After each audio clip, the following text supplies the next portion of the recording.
Bueno, muy buenas noches a todos ustedes. Primero agradecerles su amable presencia a esta magna conferencia con la cual damos inicio a nuestro ciclo de conferencias de la Asociación de Abogados Litigantes de México, Asociación Civil, Centro de Estudios Avanzados de las Américas y en alianza también con la Universidad YMCA.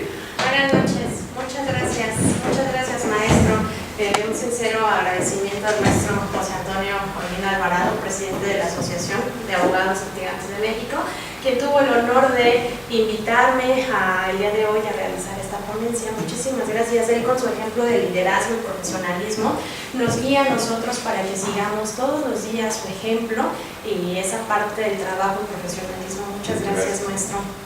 También quiero agradecer al maestro Rubén Morales, que no se encuentra el día de hoy, pero pues él siempre ha confiado en mí y también por él es que estamos aquí.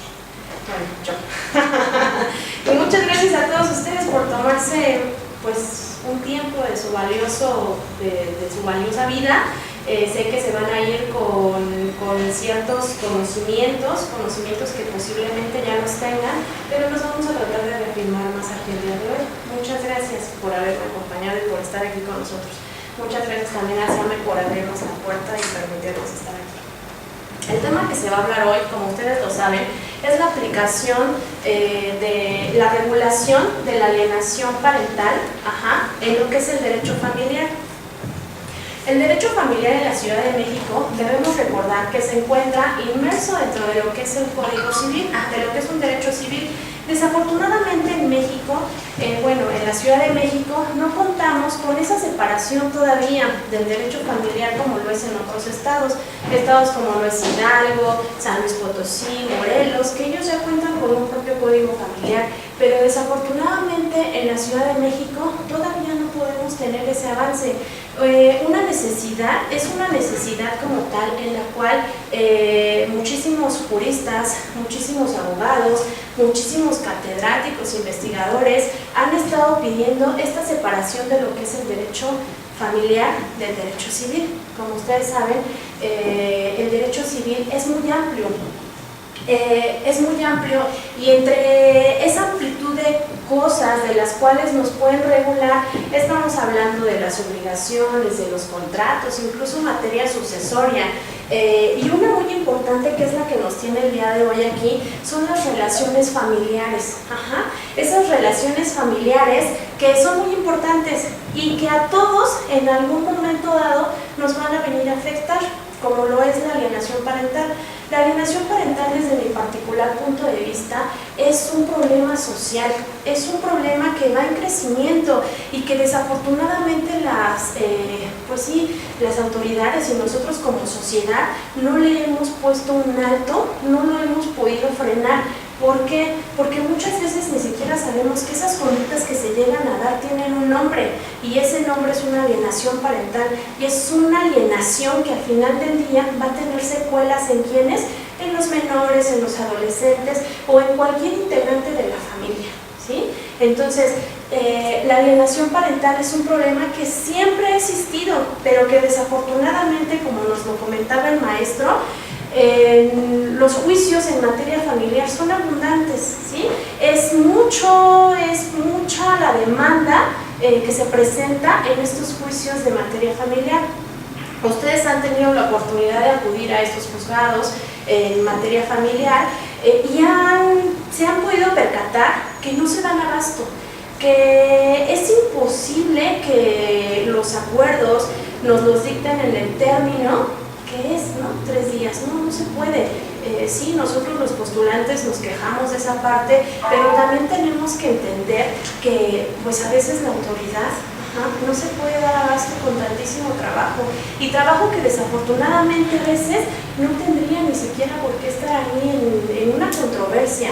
¿Por qué? Porque nosotros como abogados tenemos otra herramienta para poder dirimir estas controversias, para poderles dar otras soluciones, y es parte de la propuesta, es parte de este trabajo en el cual he estado realizando. ¿Para qué?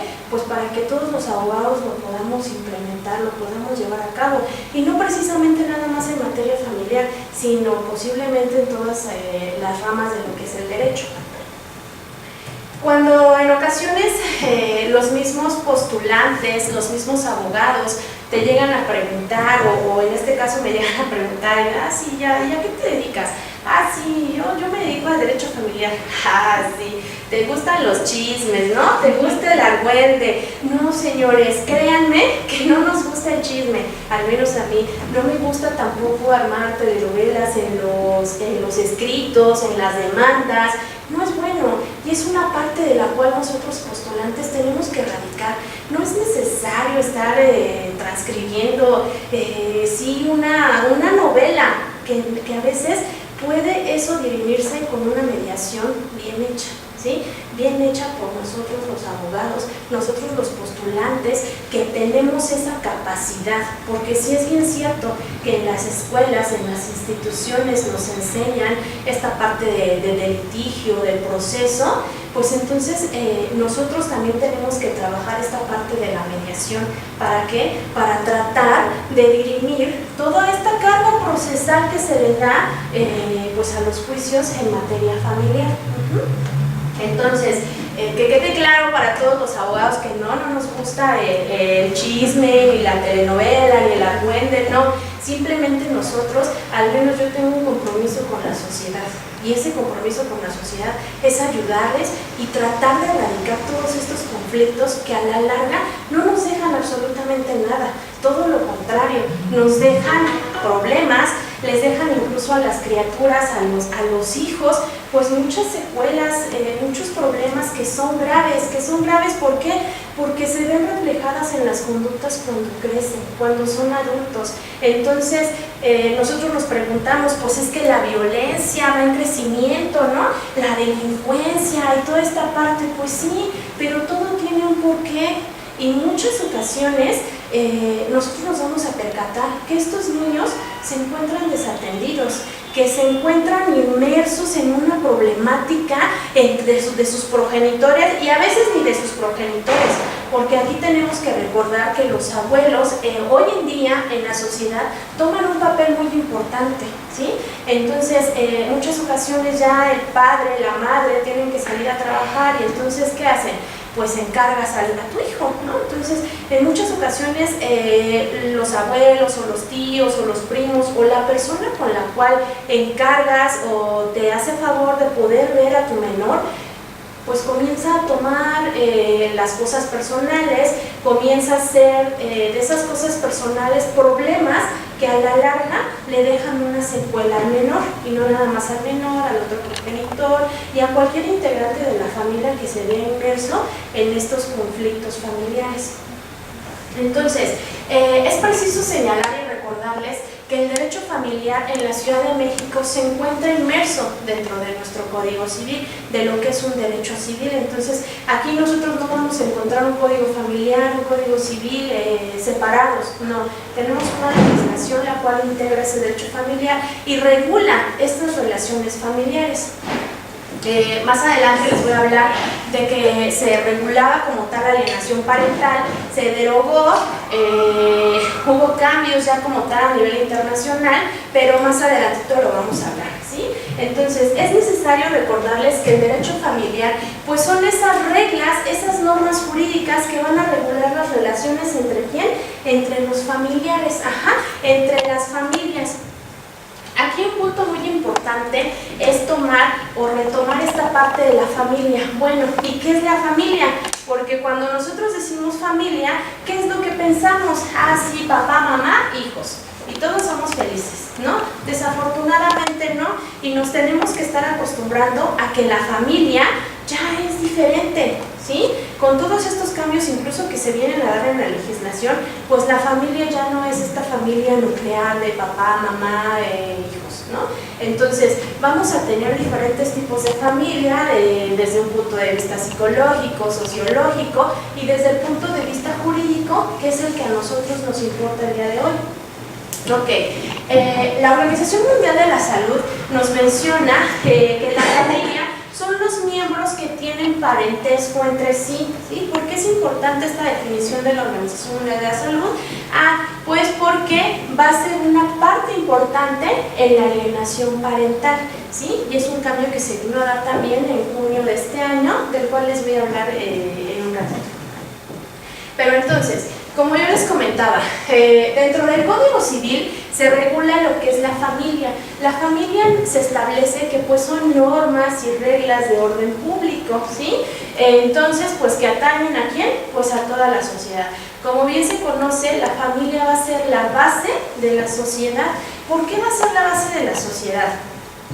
Pues porque en ella es donde se van a regir ciertas conductas, ciertos comportamientos, a nivel nacional, internacional, global, como ustedes lo quieran ver.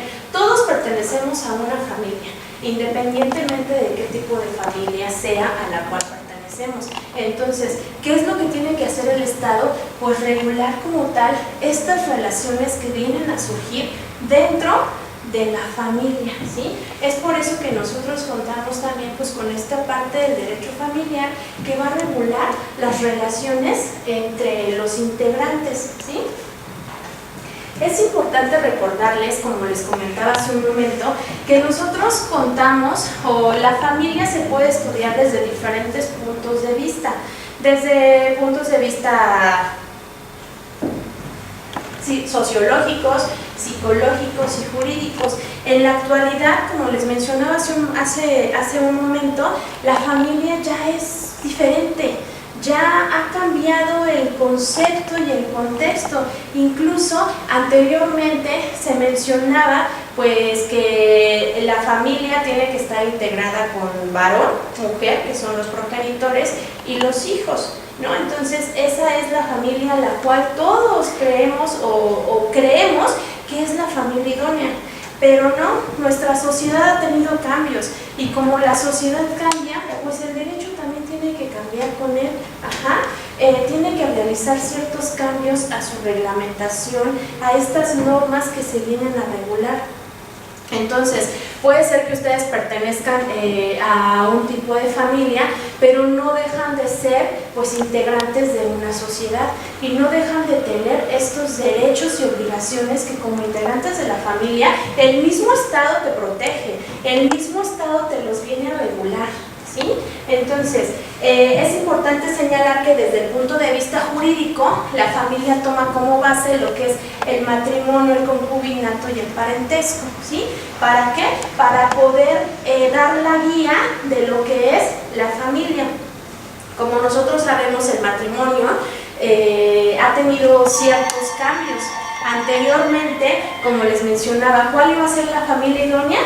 Pues papá, mamá e hijos. En este caso, pues varón, mujer, que son los progenitores y los hijos.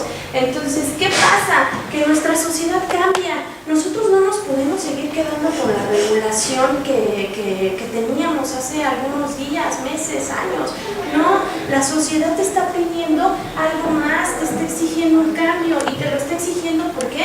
Porque tenemos estas normas, estas leyes que regulan y estas garantías pues que son sumamente importantes, ¿no? Entonces, toda vez que a través de la igualdad y de que varón y mujer y todos somos iguales, entonces se da la posibilidad, incluso se les tiene que dar el mismo derecho a las personas pues que son del mismo sexo y que desean contraer matrimonio. En ese punto no me voy a meter tanto, pero es un ejemplo de cómo van a existir en la actualidad diferentes tipos de familia y entonces el Estado tiene que adecuar esas leyes, esos ordenamientos jurídicos, ¿para qué? Para que todos se encuentren protegidos y como integrantes de una familia también, ¿sí? Entonces, no tenemos que olvidar que nosotros pertenecemos a una comunidad internacional. Y toda vez que nosotros pertenecemos a esta comunidad, pues es que se van a venir a dictar ciertos tratados, convenciones, a las cuales pues nosotros como Estado, México, nos obligamos y tenemos que ser parte de ellos. Hace algunos años se dio una reforma importante a lo que fue la Constitución en cuanto a los derechos humanos. Eso lo voy a tocar pues más adelante en cuanto a la reglamentación internacional, pero hasta aquí quiero que les quede así como este panorama de que existen muchos tipos de familia y de que todas tienen los mismos derechos y obligaciones, por lo cual todos deben concentrarse en algo importante, independientemente del tipo de familia que seas. ¿En qué se tendrían que concentrar las familias? Pues en la integridad de los mismos, ¿no? En tener un buen desarrollo físico y emocional. ¿Por qué? Porque si nosotros mantenemos esa parte junta, que no la separemos, entonces pues yo creo que no existiría tanta alienación parental, no existirían tantos casos de derecho familiar en los tribunales. ¿Por qué? Porque se podrían dirimir, podríamos acabar un poquito. Pero ¿qué pasa? Como lo vamos a ver ahorita que ya vamos a entrar a lo que es la alienación, desafortunadamente nosotros no tenemos una salud, una educación de salud tan sana o tan buena, o a veces no le damos la importancia que se merece, ¿sí? Entonces, vamos a tocar como tal, pues vamos a entrar de lleno a lo que es nuestro tema, la alienación. ¿Qué va a ser la alienación? Cuando se menciona la palabra alienación, a lo mejor se imaginan eso de alienar los carros y todo eso. No es eso, ¿sale? Entonces, esta palabra de alienación deriva del latín alienare. ¿Y qué va a ser? Pues va a ser el acto o resultado de enajenar. Incluso, muchos autores de la alienación parental te manifiestan que la alienación va a ser un sinónimo de la enajenación. Pero entonces nosotros, ¿qué podemos entender por enajenación o qué podemos entender por alienación? Existen en la actualidad ya diversos autores en diferentes partes del mundo, que es lo importante, que poco a poco se van adentrando a este tema que es sumamente importante y que se tiene que regular. Cuando nosotros hablamos de alienación, pues quiere decir que tratas de enajenar. ¿Y qué vas a enajenar? Pues la mente de tu hijo. ¿A través de qué? De estas constantes amenazas, de esta constante manipulación, chantajes, que para darte gusto o placer tú, o para tratar de desquitarse del otro progenitor, pues vienen a darse estas circunstancias que no tendrían que llegar a darse. Y vuelvo a lo mismo, si nosotros tuviéramos una sana educación, una buena salud mental, pues posiblemente estas cosas cambiarían. Y a nosotros como abogados postulantes, ustedes van a pensar, bueno, pues es que eso se lo dejamos a los psicólogos, ¿no? Los psicólogos que vengan y que hagan su trabajo en cuanto a la salud mental.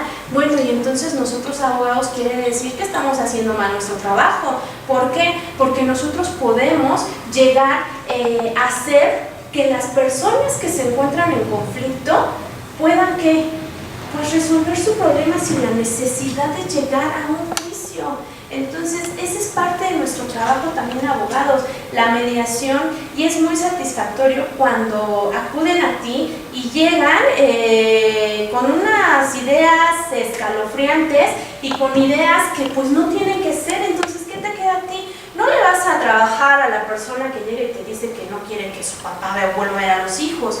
No, entonces hay personas que sí lo hacen, desafortunadamente, ¿no? Son estas personas que no tienen un compromiso con la sociedad y con el derecho o con su profesión. Pero entonces, aquellos que contamos con esos valores y esos principios de nuestra carrera de la abogacía como tal, tenemos estos principios y estas obligaciones con la sociedad, porque cuando nosotros nos convertimos o pudimos convertirnos en abogados, pues ¿qué es lo primero que dicen? Incluso cuando entran a la universidad, sí, yo estoy aquí porque voy a ayudar a la gente. Y entonces en el camino, esa idea se olvidó, esa idea se quedó, pues quién sabe dónde se quedó, yo creo que abajo de la piedra o en los libros, por ahí en los cuadernos que incluso hasta desechamos, ¿no? Se nos olvida que nuestra obligación es ayudar a la sociedad. Entonces, desafortunadamente, por esta mala práctica de algunos postulantes de abogados, pues es que existen tantos conflictos también, porque se le trata de dar pues el derecho, ¿no?, a que la persona que acude a ti pues decida, cuando esto no tiene que ser así. ¿ok? Entonces, la alienación, ¿qué va a tratar o qué hace esta alienación parental?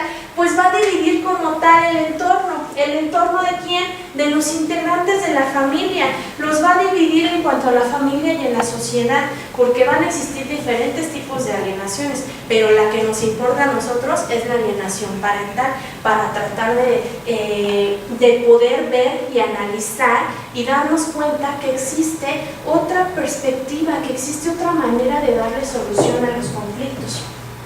¿Sí? Entonces, la alienación va a ser un fenómeno que va a suprimir la personalidad ¿de quién? Pues del menor, incluso del progenitor que está siendo alienado. ¿Por qué? Porque a través de esa separación que se llega a dar, se va a romper un vínculo ¿de quién? Del menor con el progenitor. Entonces, algunos mencionan que la alienación pues va a ser una forma de violencia, y una violencia que el progenitor alienador va a disfrazar ¿de qué? Pues de amor, ¿sí? Porque a través de estos chantajes y manipulaciones que realiza con su hijo, le hace ver que pues todo lo que está haciendo es porque lo ama y por su bien, ¿ok? Entonces, nosotros nos vamos a dar cuenta que no necesariamente es así y que no tendríamos que llegar a este tipo de violencia si nosotros tuviéramos una buena salud mental, ¿ok? Entonces, este término de alienación parental surgió con el psiquiatra Richard Gardner, el síndrome de alienación parental como tal. Él lo denominó, como yo les mencioné hace un momento, la Organización Mundial de la Salud no lo regula, o más bien no lo regulaba, no se encontraba dentro. Aún así, se encontraba regulado en el Código Civil en un artículo 327 séptimos.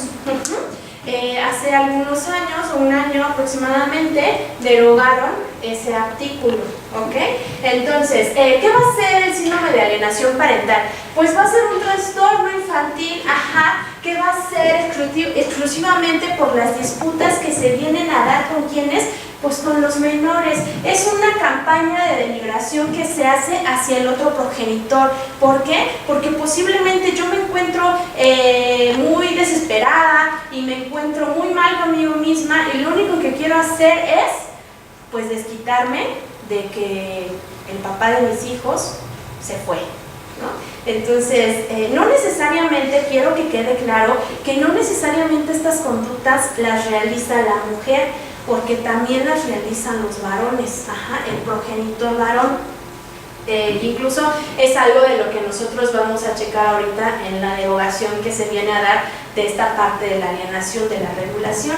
Pero entonces, este psiquiatra nos hablaba de que pues van a ser diferentes síntomas, diferentes características, que sí va a ser un síndrome, pero la Organización Mundial de la Salud anteriormente le decía que no. ¿Qué es lo que pasó afortunadamente? Que el 18 de junio de este año, la Organización Mundial de la Salud pues lo nombra, lo retoma y lo agrega a la clasificación de enfermedades internacionales, ¿ok?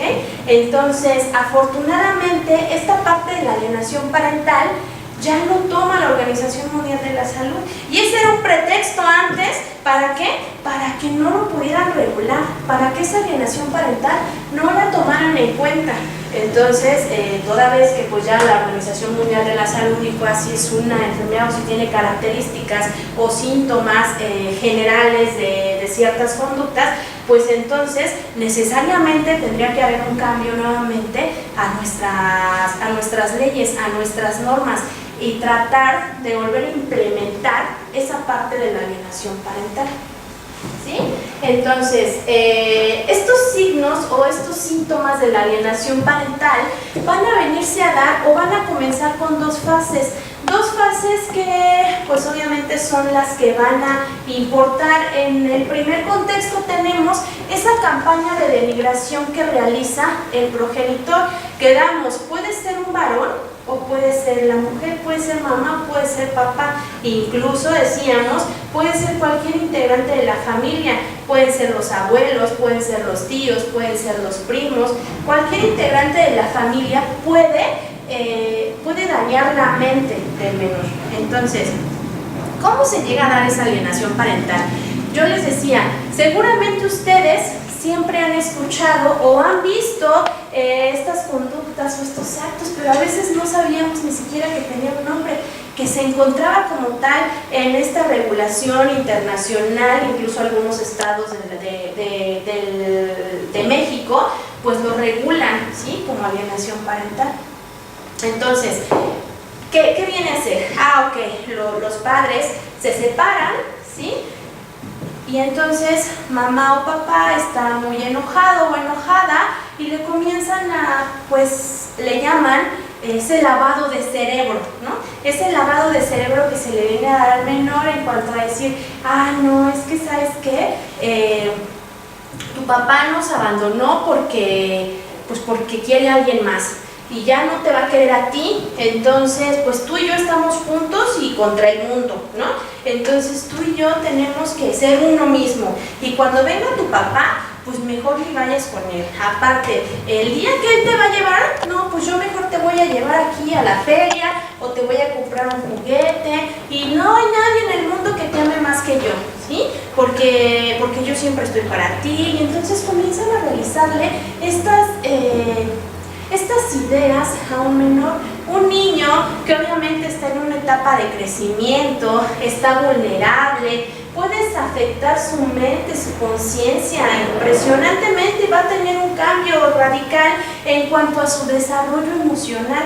Entonces, a través de estos chantajes, de estas manipulaciones que el papá o la mamá le dicen constantemente al menor, pues es que el niño va a tener pues esas secuelas. ¿Y cuáles van a ser esas secuelas? Nosotros hace un rato les comentaba de igual manera que pues sí, las vivencias que nosotros tenemos de niños, las vivencias que nosotros tenemos cuando estamos en crecimiento, son el reflejo de la conducta de lo que somos de adultos. Entonces, muchas ocasiones el niño no tiene redes de apoyo. Muchas ocasiones el niño está solo con esa persona que lo manipula, que lo chantajea, que lo hace creer cosas que no son, pero como están siempre en esa campaña de migración hacia el otro progenitor, pues es que se viene a dar, y el niño cree todas esas cosas. El niño piensa realmente que está solo, que su papá o su mamá, que no vive con él, pues realmente los abandonó, que no los quiere. Entonces el niño pues está susceptible, obviamente va creciendo y su desarrollo no va a ser sano, no va a tener un desarrollo sano como tal, mental, físico, y va a tener muchas carencias. Va a tener conflictos en la escuela, incluso en la alimentación, en el entorno social. Muchos de estos niños son aislados, no quieren relacionarse con la sociedad, y nosotros decimos, sí, es que no le gusta, pero nosotros no vemos que atrás de eso hay algo que los está afectando, y desafortunadamente no se le ha dado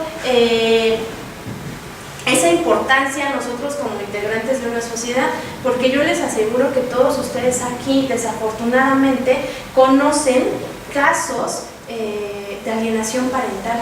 Conocen estos casos, que algunos pueden ser graves, algunos pueden ser no tan graves, severos, moderados, pero que al final del día van a dejarle una secuela.